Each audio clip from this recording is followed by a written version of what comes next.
ஏங்க office reach ஆகிட்டீங்களா? காலையில் அவசரம் கிளம்பி போனீங்களே. சரிங்க, எத்தனை வாட்டி ஃபோன் பண்ணுறது? ரீச் ஆகிட்டா ஃபோன் பண்ணி ரீச் ஆகிட்டு சொல்லுறா சொல்லலாம்ல. ஏண்டி காலையில் கிளம்பி ஆஃபீஸ் இப்போ தான் வந்தேன். வந்த உடனே வேலை, அதான் ஃபோன் எடுத்துட்டேன்ல. என்னன்னு சொல்லு. என்ன சார், ஏதாவது பிரச்சனையா? யார் சார் ஃபோனில்? ஒன்றும் இல்லை மேடம், என்னோட ஒய்ஃப் தான் கால் பண்ணாங்க. ஆமாம், யார்கிட்ட பேசுகிறீங்க? அங்கே பேசுகிறோன்னா நேரம் இருக்குது. ஆனால் நான் ஃபோன் பண்ணால் எடுத்து பேச உங்களுக்கு நேரம் இல்லை. கேட்டால் வேலை இருக்குன்னு சொல்லுவீங்க, அப்படி தானே? அப்படிலாம் ஒன்றும் இல்லைம்மா. என்ன விஷயம், எதுக்காக ஃபோன் பண்ணேன்? நானா உனக்கு ரொம்ப இலக்காரம் தாயா? நீ ஆஃபீஸ் போயிட்டியா, சேர்ந்துட்டியா, சாப்பிட்டியான்னு சொல்லிட்டு ஃபோன் பண்ணி கேட்குறேன்ல. நீ இன்னும் பேசுவேன், இதுக்கு மேலேயும் பேசுவேன். அம்மா அம்மா யார்கிட்ட ஃபோன் பண்ணி பேசியிருக்கேன்? வேறு யார்கிட்ட பேசுவேன்? அதெல்லாம் உங்கள் அப்பா கிளம்பி ஆஃபீஸ் போனார், அவர் போய் சேர்ந்துட்டாரான்னு சொல்லிட்டு தான் ஃபோன் பண்ணேன். ஃபோன் பண்ணால் உங்கள் அப்பாவுக்கு ஃபோன் எடுத்து பேசுறது கஷ்டமாக இருக்குது. ஆனால் அங்கே கூட பேசுகிறேன், நல்லா இனிப்பாக இருக்குது. அடே என்ன தாண்டி ஆச்சு? எதுக்கு ஃபோன் பண்ணேன்? ஃபோன் பண்ணிட்டு தேவையில்லாதெல்லாம் பேசுங்கிற, சொல்ல வேண்டிய விஷயம் சொல்லவே மாட்டேன்றேன். என்ன ஆச்சு, என்ன வேணும், எதுக்கு ஃபோன் பண்ணேன்? சார் சார் உங்களை எப்படி கூப்பிட்டாரு சார்? முக்கியமான மீட்டிங் இருக்கான், கிளைண்ட் எல்லாம் வந்துட்டாங்களா, உங்களை கூப்பிட்டாங்க, வரீங்களா சார்?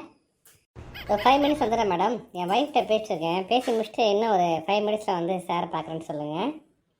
ஏயா உங்களுக்கு என்ன எப்படி இருக்குது? கல்யாணம் ஆகி ரொம்ப வருஷம் ஆச்சுல்ல, என்னை பார்த்து உங்களுக்கு சலிச்சு போய் தான் இருக்கும். என்ன பண்ணுறது? அடே இந்த வேலை அதிகம், அந்த உடனே ஃபோன் பேசினா இருக்க முடியாது. இப்போ கூட பாரு, இந்த எம்டியோட பிஏ வந்து 2 வாட்டி கூப்பிட்டாங்க, மீட்டிங் வரணும்னு சொல்லிட்டு. இப்போ வந்து கூப்பிட்றாங்க. என்ன விஷயம், எதுக்காக ஃபோன் பண்ணேன், அதை முதல்ல சொல்லு. சார் கிளைண்ட் எல்லாம் வந்தாச்சு, மீட்டிங்கும் ஸ்டார்ட் ஆயிடுச்சு, எம்டி உங்களை சீக்கிரம் கூப்பிட்டாரு, சீக்கிரம் வந்து சேருங்க சார். இதோ மேடம், இன்னும் 2 மினிட்ஸில் வந்துடுறேன் மேடம். சாரி மேடம், எம்டி சார்கிட்ட சொல்லுங்கள், வந்துடுறேன்.